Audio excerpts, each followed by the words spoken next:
back, everybody. On deck today for review, we actually have a prototype sight. You guys saw my recent review of the T.A.S. sight, and I guess the folks over there at T.A.S. sites read your comments about looking for a tritium option for this sight. So basically, they went ahead and made a prototype and sent it to me to see what I think about it. I'm gonna go ahead and keep putting some rounds down range here, and then let you guys know what I think about it coming up.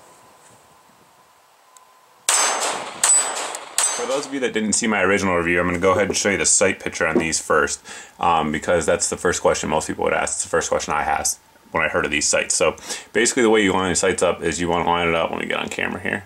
So that basically kind of like that, so that your front sight is visible just over the rear sight here. And you can see those two channels on the side that allow you to see around the edge, and that actually, the edge of the sight, excuse me, and it actually draws your eye to it. If those of you guys that have shot the Caracal quick sights, a very, very similar concept. What you see here is obviously this is the prototype here. It has the tritium insert in it, and it also has the fiber optic around it, so that way during the day you definitely pick it up very quickly, and at night the tritium glows plenty bright. It's no doubt about it. It's very visible.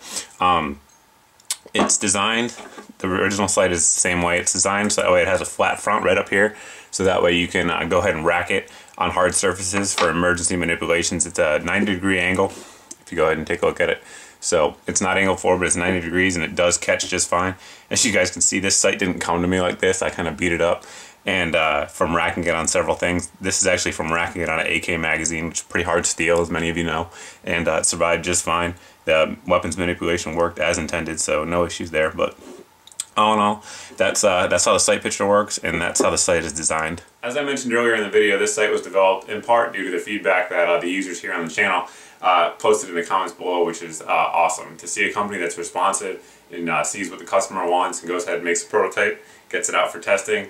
Tough to complain about that from the guys over at T.A.S. But availability right now, guys, this is just a prototype, so it's not out yet. If it is, I will go ahead and put an annotation in this video. If it gets out to market, I'll put an annotation in there. Obviously, you can check over at Laser Ammo for any kind of updates as to when these are coming out and if they're coming out.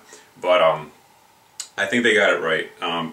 What I would do if this was, if I was using this on my home defense or personal defense gun, I'd go ahead and match it up with maybe an AmeriGlow Pro or maybe an XS Big Dot front sight to go ahead and get both dots glowing at you. But it's really user preference at that point. I know some guys like to use fiber optics on their defensive guns. That's fine.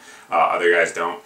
Personal preference. Do whatever you want with it, but this sight gives you a lot of options as to what you want to do for your sight setup. And like I said, those two grooves in the rear, they really do draw your eye to it, combined with that fiber optic and now tritium for the low light situations. So all in all, I think it's an improvement. In my opinion, this is the one I would go with, but it's not out yet. So I mean, both are good. The other one's good. Great for daylight shooting, great for competitions, and self-defense for those of you guys that use fiber optics on your self-defense guns. But I do think this is an improvement. I do think it'll be a good seller if they actually go ahead and make it. But all in all, good little product, just like the first one, but with the low light capabilities. If you guys have any questions about this sight or anything else I've reviewed on this channel, you can go ahead and post in the comments below. You can also post over at my Facebook page. But as always, guys, thanks for watching, thanks for subscribing, and hope to see you in the next video.